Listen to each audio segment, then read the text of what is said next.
Mungkin kalian tidak asing lagi dengan nama Crinacle, salah satu reviewer internasional yang cukup terkenal, dan dia melakukan kolaborasi dengan KZ. Ya, kalian nggak salah dengar, Knowledge Zenith dan Crinacle membuat sebuah produk yang sudah ada di hadapan kita, yaitu KZ Sex Pro atau yang disebut dengan CRN. Bagaimana suaranya? Yang paling penting kan, bumper dulu.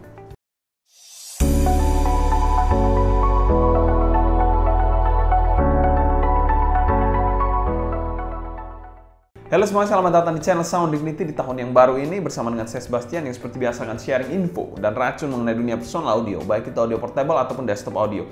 Jadi kalau kalian tertarik, gak perlu like dan subscribe, nyalakan tombol notifikasi serta follow juga Instagram kita di Sound Dignity agar kalian tidak ketinggalan update terbaru mengenai dunia audio portable dan desktop audio. KZ sendiri tidak asing lagi, merupakan salah satu brand budget hi-fi yang sudah sangat terkenal di pasar Indonesia tentunya. KZ Sex Pro ini sangat mengagetkan di mana dia melakukan kolaborasi antara KZ, perusahaan budget hi-fi, dengan Crinacle, salah satu reviewer terkenal, dan menghasilkan produk KZ Sex Pro atau CRN. Namun bagi saya pribadi, saya masih percaya dengan kekuatan driver dan QC yang baik tentunya. Dituning dengan orang yang tepat tentunya akan menghasilkan atau output suara yang sangat maksimal. Namun berbicara soal Knowledge Zenith, saya masih agak skeptis soal quality control dan juga kekuatan dari driver KZ itu sendiri. Walaupun ini dituning oleh Crinacle sekalipun. Ibaratnya kita mau memasak steak, tapi kualitas dari daging steaknya yang kita masak ini tidak baik atau kurang baik. Walaupun dimasak oleh koki bintang 6 sekalipun, hasil steaknya belum tentu akan maksimal. Ini sama halnya dengan KZ Sex Pro ini. Walaupun kita bilang dituning oleh Crinacle sekalipun, tapi kualitas driver dan QC sangat berpengaruh pada output maksimal dari sebuah in-ear monitor dan konsistensi dari sebuah in-ear monitor.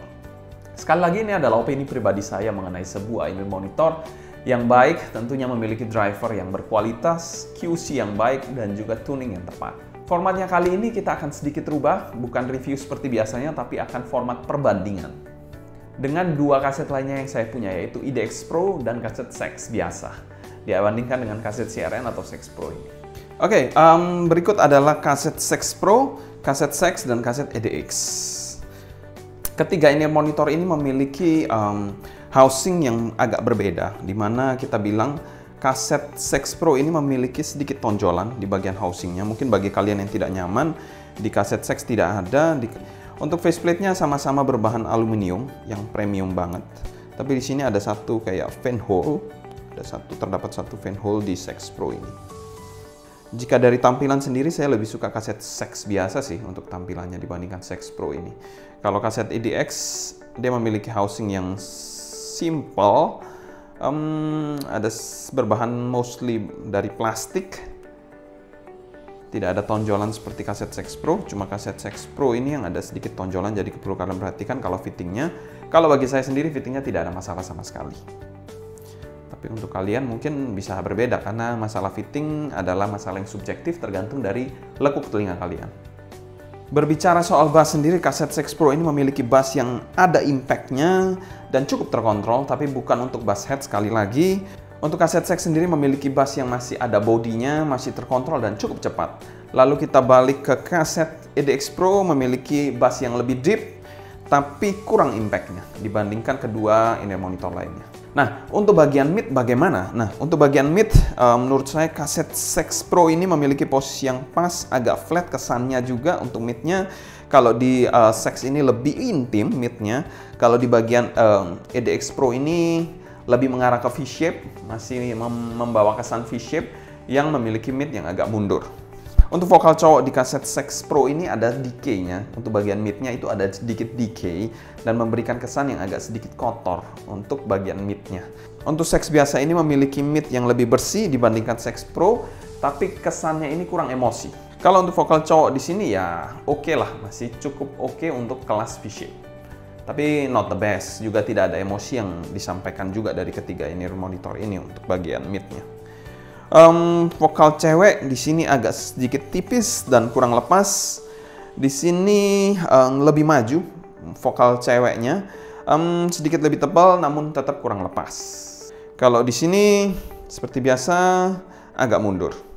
Untuk bagian treble-nya di sini lebih airy dan ada sedikit sibilance Di lagu Norah Jones, kalau kalian dengar, ada sedikit sibilance di kaset Sax Pro ini yang mengganggu. Kalau di Sax ini lebih aman dari sibilance. Dan yang terakhir adalah EDX Pro ada sedikit sibilance tapi tidak sebanyak Sax Pro ini. Dan kesannya agak sedikit harsh juga untuk EDX Pro ini. Untuk teknikalitas secara umum, imaging di Sax Pro ini dia memiliki imaging yang lebih luas, namun tidak terlalu rapi dan agak sedikit kurang koheren. Kalau kita bilang di sini, presentasinya dari Sax ini agak sedikit bertumpuk-tumpuk. Dan kesan soundstage-nya ini agak sempit.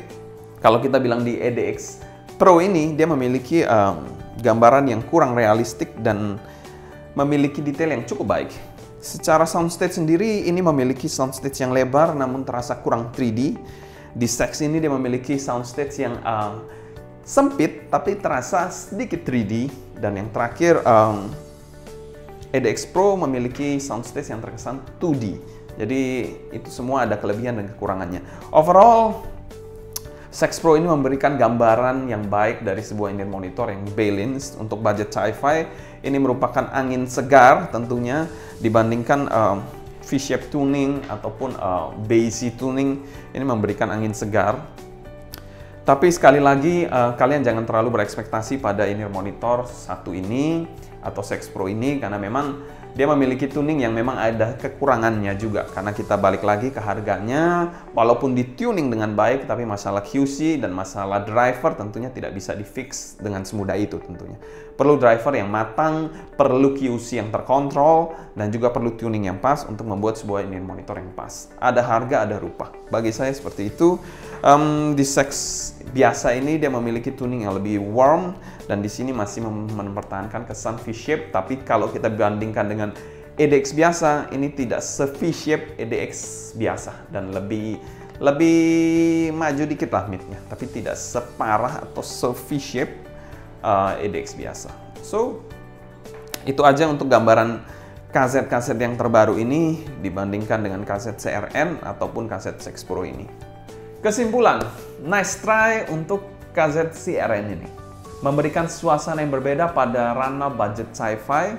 Namun, balik lagi dalam membuat in-ear monitor tidak hanya masalah tuning, dibutuhkan juga driver yang tepat dan juga QC yang baik. Kalau kalian ada pertanyaan mengenai kaset Sax Pro ini, tulis pertanyaan kalian di kolom komentar di bawah. Mungkin sekian dulu untuk video kali ini. Saya Sebastian dari Sound Dignity pamit undur diri.